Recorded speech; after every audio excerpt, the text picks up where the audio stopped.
Radio Liberté. Radio Liberté. Informer, conscientiser, distraire. 92.8 FM.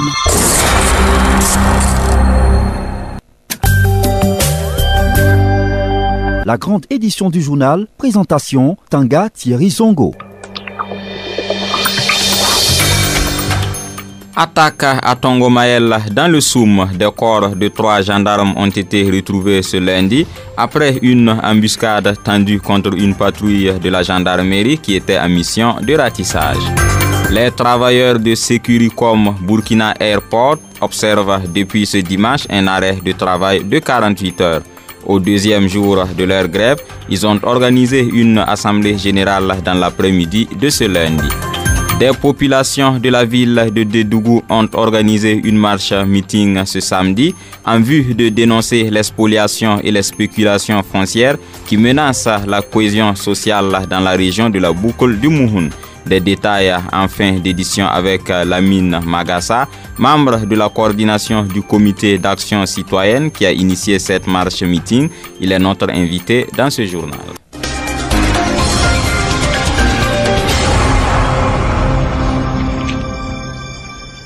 Bienvenue à tous et ravi de vous retrouver pour cette édition du journal sur Radio Liberté. Nous débutons par ces informations en bref. 3 gendarmes ont été retrouvés morts à Tongomael ce lundi. Ces gendarmes faisaient partie d'une patrouille tombée en embuscade ce dimanche. La dite patrouille était en mission de ratissage après l'enlèvement ce dimanche de 3 personnes, dont un Burkinabé et 2 expatriés de nationalité sud-africaine et indienne, à la mine d'Inata dans la province du Soum. Insécurité toujours à Boura dans la province de la Sicile. Une caisse populaire a été attaquée ce samedi par 6 individus qui ont tué le vigile et ont emporté une somme d'argent. Ils ont ensuite pris la fuite et 4 d'entre eux ont été appréhendés à la frontière ghanéenne par les forces sécuritaires du Ghana. Les travailleurs de Securicom Burkina Airport, regroupés au sein de la Confédération générale du travail du Burkina CGTB, étaient en assemblée générale dans l'après-midi de ce lundi. Objectif, faire le bilan des 48 heures de grève qu'ils observent depuis ce dimanche.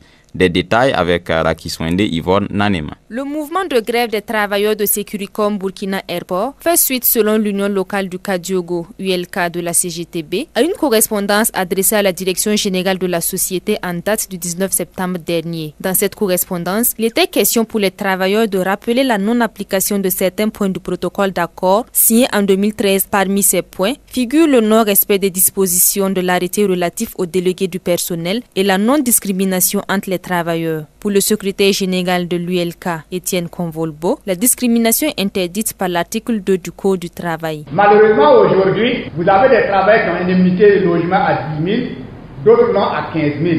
En termes de sanctions disciplinaires, il y a des gens qui commettent des fautes, qui ne sont pas inquiétés. Il y a d'autres qui pratiquement ne font rien et qui sont menacés tous les jours. Et généralement, ceux qui sont menacés de sanctions ou qui sont sévèrement sanctionnés, c'est sous des prétextes fallacieux à cause de leur conviction ou de leur engagement militant ou syndical. En ce qui concerne le bilan de l'exécution du mot d'ordre de grève, Étienne Convolbo se dit satisfait. Pour ceux qui sont venus à la bourse du travail, parce que c'est le point de rassemblement, il y a 64 travailleurs dans l'entreprise. Pour la journée d'hier, il y a 38 qui étaient présents. Ce matin, pour la deuxième journée, sur les 64, il y a 46 qui ont signé la liste de présence. En termes de perspective, l'Union locale du Kadiogo de la CGTB dit se réserver le droit d'engager ses militants et structures sur toute autre action qu'elle jugera opportune et nécessaire pour faire entendre les causes des travailleurs.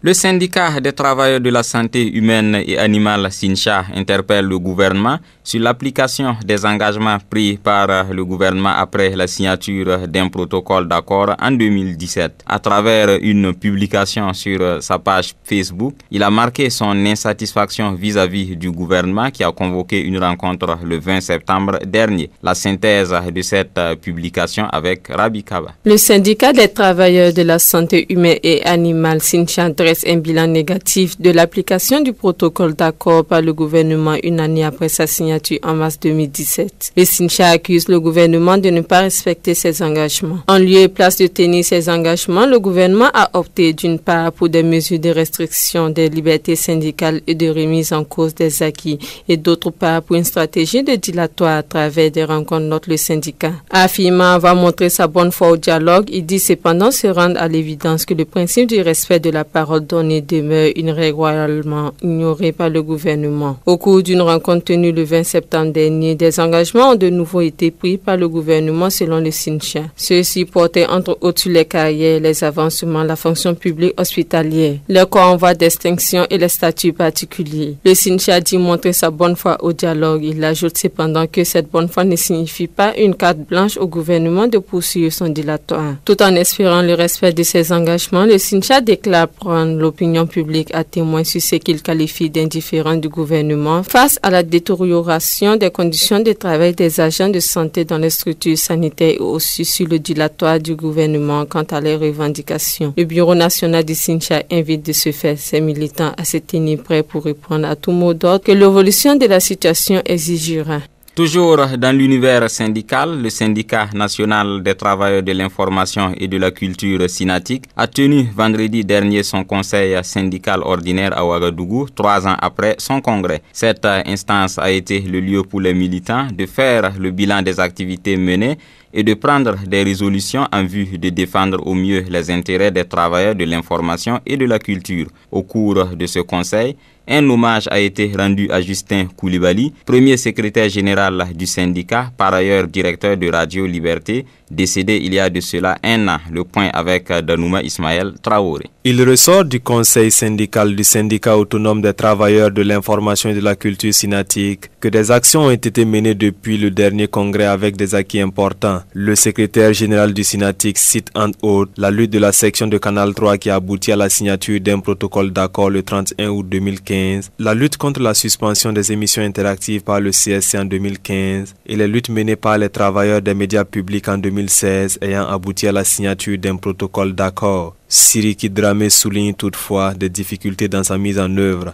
À cela s'ajoute la lutte des travailleurs de la télévision BF1 qui n'a pas abouti aux résultats souhaités par le Bureau national du SYNATIC. Face aux difficultés constatées, le Conseil a pris plusieurs actes. Une motion pour la protection des hommes et femmes de médias lors de la couverture des attaques terroristes et autres conflits armés, en exigeant la prise de mesures en vue de garantir convenablement la sécurité des travailleurs des médias afin de leur permettre de faire leur travail de façon indépendante et en toute quiétude. Les participants au conseil syndical ont par ailleurs invité le gouvernement, le ministre en charge de la communication et les responsables des médias publics à opérationnaliser sans délai le passage des éditions Sidoya et de la RTB au statut de société d'État à travers une recommandation. Le dernier acte était un appel à la mobilisation et à la lutte en vue de la satisfaction totale de la plateforme revendicative, objet de mobilisation depuis 2013.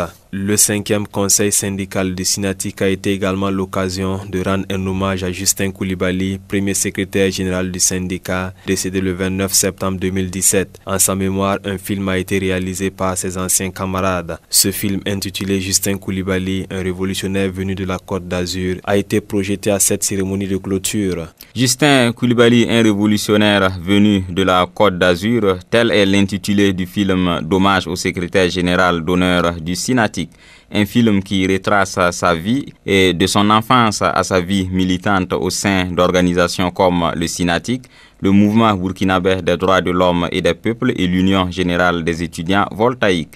Selon Siriki Dramé, actuel secrétaire général du SYNATIC, cet hommage est mérité. Il s'exprime au micro de Danouma Ismaël Traoré. Un des faits marquants de ce conseil syndical, c'est l'hommage que le SYNATIC a rendu à son premier secrétaire général, fondateur du syndicat, le camarade Justin Koulibaly, arraché à notre affection le 29 septembre 2017. Donc, dans quelques jours, c'est l'anniversaire de sa disparition. Donc, nous avons tenu à lui rendre un vibrant hommage pour tout le sacrifice, pour tout le militantisme, le dévouement qu'il a donc consacré au Sénatique qu'il a bâti, qu'il a contribué à conserver et à imposer comme un cadre de lutte véritable au niveau du travail des médias et dans le monde syndical combatif burkinabé comme le collectif CGTB. Et sa contribution pour la création et l'animation du MBDHP, c'était un combattant pour la liberté et la démocratie, un véritable révolutionnaire qui a consacré toute sa vie donc à la lutte en faveur des travailleurs, des médias et de la culture, en faveur des travailleurs burkinabés, des populations burkinabées de façon générale. Donc voilà pourquoi nous avons tenu à rendre ce vibrant hommage à travers un film qui a été réalisé par deux de nos camarades intitulé Justin Koulibaly, un révolutionnaire venu de la Côte d'Azur.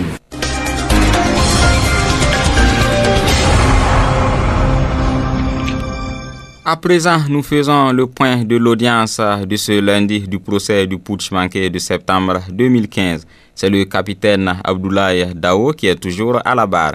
Il est poursuivi pour meurtre, coups et blessures volontaires, complicité d'attentats à la sûreté de l'État et incitation à commettre des actes contraires au règlement et à la discipline militaire. Idrissa Koumbe. Le capitaine Abdoulaye Dao passe son 3e jour à la barre, accusé de complicité d'attentat à la sûreté de l'État, de meurtre, de coups et blessures volontaires et d'incitation à commettre des actes contraires à la discipline et aux devoirs des armées. Il nie toujours les faits à lui reprocher. Pour lui, il ne s'agissait point d'un coup d'État, mais d'une énième crise du RSP. Il soutient que la situation s'est exacerbée le 15 septembre 2015, du fait qu'ils ont cru à certaines rumeurs de la lecture des différentes dispositions des différents témoins, à savoir celle du monseigneur Paul Ouédraogo et de l'ancien président Jean-Baptiste Ouédraogo. Il ressort que c'est bien le capitaine Abdoulaye Dao qui était à la tête du commando qui a arrêté les autorités. En rappel, ces personnes suscitées ont rencontré le RSP dans la nuit du 16 septembre 2015 pour une médiation qui a accouché d'une chourie. Le capitaine Dao a signifié que l'air n'est plus à la tergiversation et que ce sont toujours les mêmes problèmes qui se posent, avance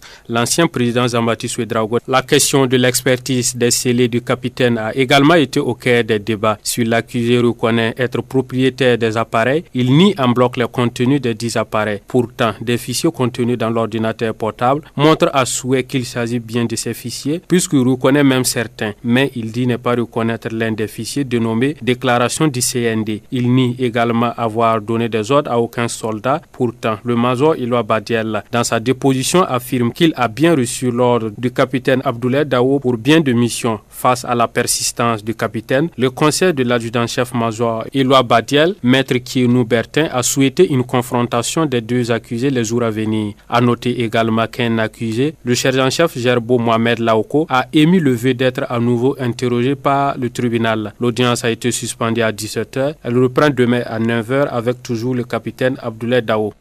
La province du Passoré enregistre de nombreux cas de femmes accusées de sorcellerie. C'est ce que nous confie le secrétaire administratif et régional de la zone nord du mouvement burkinabé des droits de l'homme et des peuples MBDHP. À cela s'ajoute la pratique des mariages précoces et forcés dans la région du Sahel. Selon Massekour Yasser Ziro, le mouvement mène des actions au sein de leur zone en vue de mettre un terme à ces pratiques. C'est un problème récurrent dans la zone, surtout dans la province du Passoré, où des vieilles femmes, toujours démunies, quand il y a mort dans le village, elles sont chassées du village et répudiées. Il y a d'autres qui se retrouvent au niveau de la maison d'Elwende à Ouagadougou. Pour ce qui est des mariages précoces et forcés, c'est surtout au niveau du Sahel. Vous pouvez avoir des filles de 12 ans, 13 ans, 14 ans qui sont mariées à des adultes. Bon, c'est un phénomène de société. Si je prends par exemple le cas des vieilles personnes accusées de sorcellerie là, c'est un problème qui ne s'explique pas parce que vous remarquez c'est toujours des personnes âgées et démunies. Vous ne verrez jamais la femme d'un chef de village accusé de sorcellerie. Et il faut vraiment se lever, sensibiliser et surtout combattre la pratique. Quand il y a des situations pareilles, bon, la section intervient pour sensibiliser les gens. Mais les gens sont réfractaires parce qu'ils se disent que bon, c'est parce que vous n'avez pas perdu quelqu'un, c'est pourquoi vous venez intervenir. Mais bon, la section se démène comme elle peut pour quand même sensibiliser ceux qui sont à la base de ces actions-là. La page invitée. Des populations de la ville de Dédougou et environnants ont observé ce samedi une marche-meeting pour, disent-elles, prévenir des risques d'affrontement. Des spéculations et spoliations foncières menacent le vivre ensemble dans la région de la boucle du Mouhoun, selon les manifestants. Lamine Magassa, membre de la coordination du comité d'action citoyenne de la dite région, nous a accordé un entretien dans lequel il revient sur les réalités qui prévalent dans la région. Il est interrogé par Dasmane Nyangane. Lamine Magassa, bonjour. Oui, bonjour. Des populations de Dédougou ont manifesté le samedi 22 septembre dernier pour protester contre des spéculations et spoliations foncières. Précisément, que constatez-vous sur le terrain?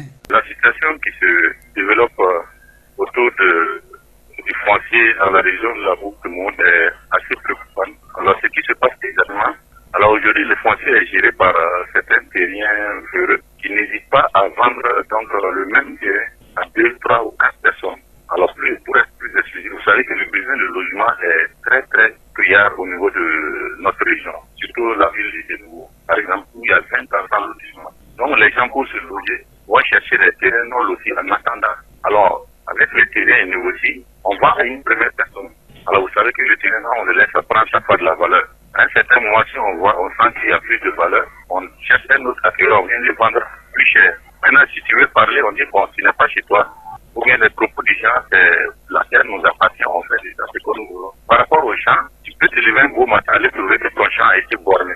Maintenant, ce sont les démarcheurs qui gèrent. Ils vont chercher des acquéreurs un peu partout hors de la région, carrément, ils viennent vendre ton champ sans même t'informer. Alors, si tu veux parler, on dit ton grand-père en venant ici n'a pas amené les champs. Donc, ce sont des propos que nous jugeons, nous qualifions vraiment de propos très, très dangereux qui peuvent vraiment mettre à mal la cohésion et la solidarité de la région. Justement, les manifestants disent condamner également des propos et pratiques ethnicistes, xénophobes et régionalistes. Qu'en est-il exactement de ces propos et pratiques? Voilà, les propos pratiques concernés par notre protestation, en fait, c'est des propos déjà, nous sommes chez nous, nous faisons de la terre, notre terre, là, ce que nous voulons. Ou bien, si vous n'êtes pas content, allez chez vous. Alors, si ton grand-père, en venant ici, n'a pas amené les terres, voilà, ce sont des propos qui sont en train de plus en plus employés par les terriens. Comprenez que ce sont des propos vraiment qui ne sont pas de nature à préserver vraiment le vivre ensemble. Voilà, c'est ce que nous condamnons fermement aujourd'hui. Et vous pointez du doigt certains hommes politiques et chefs traditionnels comme étant des instigateurs? Absolument. Alors, les informations que nous avons par rapport à la vente de la terre, il y a des chefs beaucoup de chefs traditionnels sont complices. En fait, quand la terre est vendue, ils attendent leur part et on leur donne leur part. Donc, et les politiciens également, on a, par rapport à un certain nombre de questions, on a essayé d'entreprendre des démarches et on a compris qu'il y a certains politiciens qui sont tapis derrière en train de tirer les ficelles. Tout ça, ça complique un peu les choses. Alors donc, notre sortie maintenant, là, c'est pour démasquer, c'est pour dire que tous ces gens-là, tous ceux qui agissent dans l'ombre, nous les connaissons et s'ils ne cessent pas, eh bien, ils seront responsables en tout cas de ce qui va arriver. C'est pour mettre fin à tout cela qu'au cours de votre manifestation, vous avez lancé un appel à l'endroit des autorités administratives et judiciaires. Pensez-vous que vous serez entendu? Bon, nous le souhaitons. Quand bien même nous savons que bon, c'est que la justice représente dans cette question, parce que si vous allez à la justice, les dossiers de terrain, le dossier est en pile là-bas, il n'arrive pas à gérer. Mais nous continuons à lancer l'appel et nous savons que le gouverneur est dépositaire de la puissance publique au niveau de notre région. À ce titre, il peut mettre tout en œuvre là pour faire arrêter cette pratique mafieuse là. Maintenant, s'ils n'agissent pas, nous faisons que prévenir. S'ils n'agissent pas, alors la région risque de s'embraser et c'est imminent. Voilà. Lamine Magassa, merci. Merci bien. Toutes nos excuses pour la mauvaise qualité sonore indépendante de notre volonté. Photo sonore. Les femmes de l'opposition politique disent rejeter toute tentative de légalisation de l'avortement. Au cours d'un point de presse, elles ont estimé que cela est assimilable à une peine de mort infligée au fœtus. Prenant la parole, Poco Marie-Madeleine Nana de l'ADF-RDA s'explique. Nous vous invitons à l'écouter en photo sonore. Les raisons pour lesquelles nous rejetons la légalisation de l'avortement est simple. L'avortement, c'est une peine de mort qu'on inflige au fœtus. Alors que nous avons aboli la peine de mort. Pourquoi tuer les innocents? Pourquoi avorter? Ça cause un dommage. Ça va à l'encontre de nos mœurs. de notre culture. Nous ne pouvons pas accepter cela. Nous considérons même que c'est bafouer la dignité de la femme que de lui faire avorter parce que c'est son droit. Son droit, c'est d'enfanter. Aidez-la à enfanter. Il y a des femmes qui ont des problèmes de fertilité. Aidez ces femmes-là à concevoir et à enfanter. Il y a des conceptions arrangées qui coûtent des millions. L'insémination, par exemple. Il y a des femmes, il y a des couples qui sont là qui souffrent. Et souvent, les femmes sont abandonnées parce qu'elles n'ont pas eu d'enfants. Pourquoi ne pas mener le combat dans ce sens? Point final pour ce journal. Merci de nous avoir suivis. Tiona Sanogo était à la réalisation. Excellente suite de programmes sur la voie citoyenne.